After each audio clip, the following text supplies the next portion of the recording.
সুপ্রিয় দর্শক, সবাইকে আমন্ত্রণ জানিয়ে শুরু করছি বৈশাখী টিভি স্বাস্থ্য বিষয়ক নিয়মিত আয়োজন বৈশাখী হেলথ অনুষ্ঠানটি দেখার জন্য। সাথে রয়েছি আমি doctor Shabana Jafrin.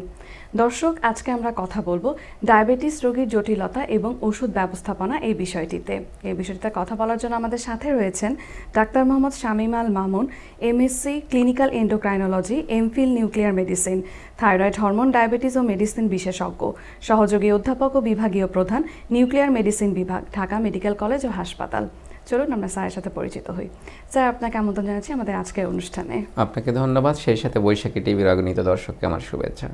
Sir, diabetes তো বর্তমানে খুব কমন একটি রোগ হয়ে দাঁড়িয়েছে। স্যার, আমরা সাধারণ মানুষ একটু হলেও এই বিষয়টি সম্পর্কে জানি।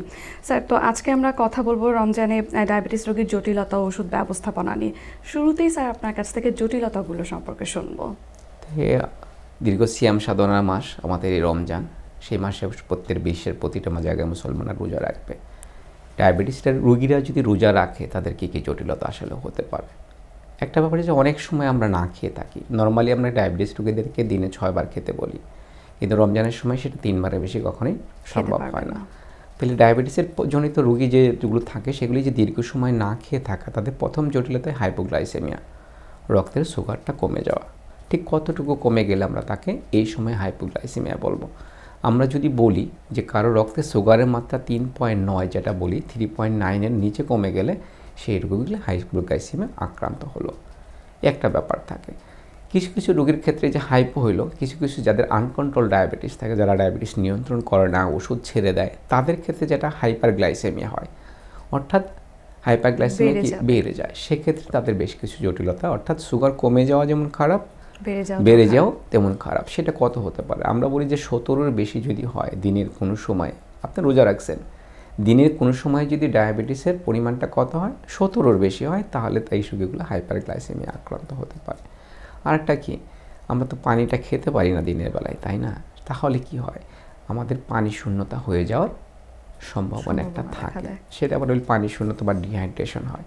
এই ডিহাইড্রেশন হলে কি হবে? ডিহাইড্রেশন হলে রক্ত জমাট বাঁধার একটা টেন্ডেন্সি সবসময় থাকে। এই সময় যদি রক্ত জমাট বাঁধে তাহলে সেটা কিডনির উপর ইফেক্ট করে, সেটা হার্টের ক্ষেত্রে রক্ত জমাট বাঁধলে আপনার হার্ট অ্যাটাক হতে পারে, যারা স্ট্রোকের ঝুঁকি বেড়ে যায়, এই একটা ব্যাপার ঘটে।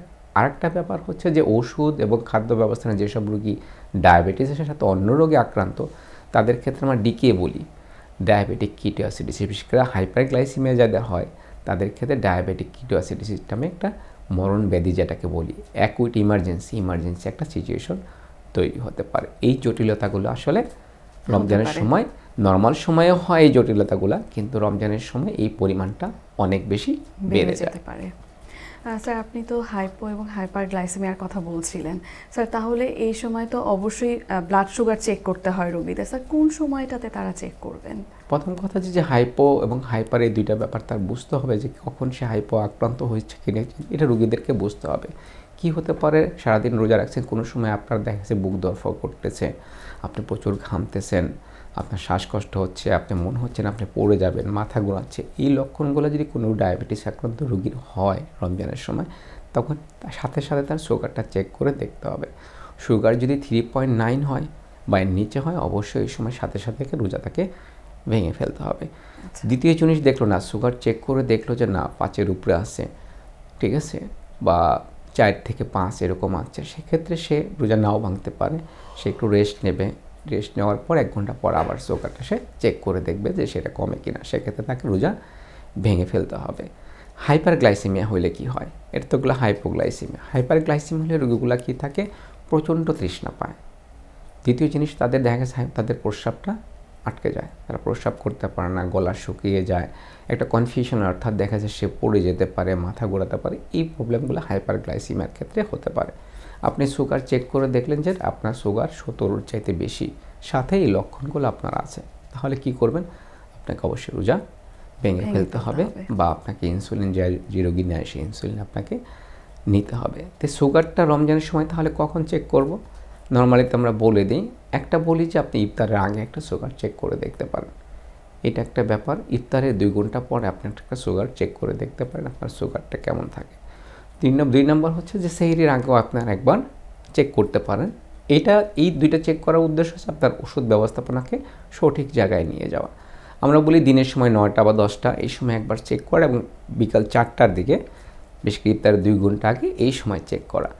এগুলো চেক করা হয় আপনার ওষুধ ব্যবস্থাপনা, খাদ্য ব্যবস্থাপনা ঠিক করার জন্য। দ্বিতীয় জিনিস আপনি যে বলছিলাম, আপনার কাছে যখনই মনে হবে যে হাইপো হয়ে যাচ্ছেন, যখনই মনে হবে হাইপারে যাচ্ছেন, সাথে সাথে সুগারটাকে চেক করতে হবে। স্যার ওষুধ ব্যবস্থাপনার ক্ষেত্রে একটু আসি স্যার। স্যার যারা ইনসুলিন নিচ্ছেন তো ওনারা কিভাবে ডোজটা অ্যাডজাস্ট করবেন? যেমন এই সময়টা তো অনেকক্ষণ না খেয়ে থাকতে হচ্ছে। এর ব্যাপারটা হচ্ছে ইনসুলিন আসলে 3 ধরনের ইনসুলিন। তো একটা লং অ্যাক্টিং ইনসুলিন বলি যেগুলো 24 ঘন্টা কাজ করে, ইন্টারমিডিয়েট অ্যাক্টিং যেগুলো 12 ঘন্টা কাজ করে, এবং শর্ট অ্যাক্টিং যেগুলো সেগুলো 8 ঘন্টা কাজ করে। তো 8 ঘন্টার ইনসুলিন আমরা 3 বার নেই। এই সময় আসলে আমরা 3 বার ইনসুলিনটা প্রিফার করি না। এবং কোনো রোগী যদি নিয়ে থাকে সেক্ষেত্রে আমাদের ডোজ অ্যাডজাস্টমেন্টের প্রয়োজন হয়। অ্যাডজাস্টমেন্টটা কেমন? আমরা সবসময় বলি যে সকালের ডোজ আমরা যেতাম সেটা আমরা ইফতারের আগে নেব, আর রাতের যে ডোজ নিতাম সেটা আমরা সেহরির সময় নেব, কিন্তু সেই ডোজটাকে আমরা 50% করে দেবো ইনসুলিনের ক্ষেত্রে। এখন 3 বারের ইনসুলিনের ক্ষেত্রে কি হবে? 3 বার ইনসুলিনের ক্ষেত্রে তো আমি দুপুর ইনসুলিন নিতে পারতেছি না। তাহলে আমাকে যেটা করতে হবে সেটা হচ্ছে যে রাত্রে যে আমরা একটা ডিনার নেই সেই সময় সুগার দেখে এই ডোজটাকে ছোট করে একটা বা রিডিউস করে সেটা ডায়াবেটিস আক্রান্ত রোগীর সুগার দেখে সেই সময় আমরা ডোজটা নির্ধারণ করে দিই। আর লং অ্যাক্টিং ইনসুলিন যেগুলো থাকে, অর্থাৎ যেগুলো 24 ঘন্টা কাজ করে, সেগুলো এই সময় ডোজটা মিনিমাম 20 থেকে 30% কমায় দিতে হয়। ইনসুলিনের ক্ষেত্রে এই ব্যাপারগুলো আমাদের মাথায় রেখে ঠিক করতে হবে আসলে। আর প্রত্যেকটা ডায়াবেটিস পেশেন্ট আসলে আলাদা রকম, তার প্রত্যেকের নিজস্ব ডাক্তার থাকে। এই সময় আসলে প্রত্যেকটা ডায়াবেটিসের ইনসুলিন ব্যবস্থাপনাটা তার যে সুগার প্রোফাইল সেটা অনুসারে সবসময় হয়ে থাকে। অবশ্যই জরুরি, মানে নিজের ডোজটা রিডাকশন না করে আমাদেরকে ডক্টরের শরণাপন্ন হতে হবে। আর স্যার যারা মুখে ওষুধ খাচ্ছেন ওরাল মেডিসিনগুলো তারা কি করবেন? ওরাল মেডিসিনের আমাদের বিভিন্ন গ্রুপ আছে। আমরা যেগুলো বলি সালফোনিলিরা যেগুলো বলি সেগুলোর ক্ষেত্রে রোগীরা খুব পরিচিত। আমরা গ্লেবেনক্লামাইড, গ্লিকাজাইড, গ্লিমিপাইড। গ্লেবেনক্লামাইড ওষুধটাকে আমরা টোটালি অ্যাভয়েড করতে বলি, এটা নেওয়া যাবে না, মার্কেটে খুবই কম পাওয়া যায়। গ্লিকাজাইড এবং গ্লিমিপাইডের ক্ষেত্রে ডায়াবেটিসের হাইপো হওয়ার একটা চান্স থেকে যায়, সেগুলোকে এই ডোজগুলোকে আমরা একটু রিডাকশন করতে বলি এই সময়টাতে। সেটা যেমন কেউ ডাইমেরোলেমার, কম্পেডেক্স আর এই ধরনের ওষুধ, যা ডাইমাইকোনেম এই ধরনের ওষুধ যারা খায়, আমরা ডোজটাকে অন্তত 20% বা 30% বলি একটু রিডাকশন করে নিতে। আমি যদি বলছিলাম তার আগে রিডাকশন করার ক্ষেত্রে তার সুগার প্রোফাইলটা, একজন দেখা গেছে তার ডায়াবেটিস কন্ট্রোলই নেই, তার ক্ষেত্রে কি রিডাকশন করব? অবশ্যই না। তার ক্ষেত্রে ডোজটা বরঞ্চ দেখা গেছে অ্যাডজাস্টমেন্টের ক্ষেত্রে তার একটু বাড়াই দিতে হয়, এই একটা বড় ব্যাপার থাকে। অন্য ওষুধ যেগুলো আছে সেগুলো দেখা গেছে এই ওষুধটাই শুধুমাত্র দেখা গেছে হাই পাওয়ার চান্সটা তার বেশি থাকে, এবং রমজানের সময় ডায়াবেটিসের ক্ষেত্রে ডোজ রিডাকশন করতে হয়। অন্য এগুলো যেমন মেটফর্মিন একটা খুব বড় ওষুধ, অল পৃথিবীর সব মানুষ এই মেটফর্মিন জাতীয় ওষুধ খেয়ে থাকে, সেটা ডোজ রিডাকশনের প্রয়োজন হয় না। অন্য ওষুধ যেগুলো মার্কেটে এখন পাওয়া যায়, যে ওষুধগুলো DPP-4, সিটাগ্লিপটিন, মিল্ডাগ্লিপটিন এই ধরনের ওষুধ, বা এম্পাগ্লিফাজন এই ধরনের ওষুধগুলোর ক্ষেত্রে খুব বেশি ডোজ রিডাকশনের প্রয়োজন হয় না। তারপরেও কথা যে ডায়াবেটিসের এই সময় যে প্রি কাউন্সিলিং একটা বলছিলাম, রমজান শুরুর আগেই একটা রোগীর, প্রত্যেকটা ডায়াবেটিস রোগী ইন্ডিভিজুয়াল আলাদা রকমের তার ম্যানেজমেন্টের ক্ষেত্রে প্রয়োজন হয়। অতএব সেক্ষেত্রে তার প্রোফাইল দেখে এইগুলো আপনার চিকিৎসক সবসময় ঠিক করে দিয়ে থাকে আসলে। স্যার আপনাকে অনেক ধন্যবাদ। আপনাকেও ধন্যবাদ। সেই সাথে আমরা বলি যে প্রত্যেকটা মুসলমানের রমজান একটা ভালো মাস, সিয়াম সাধনার মাস।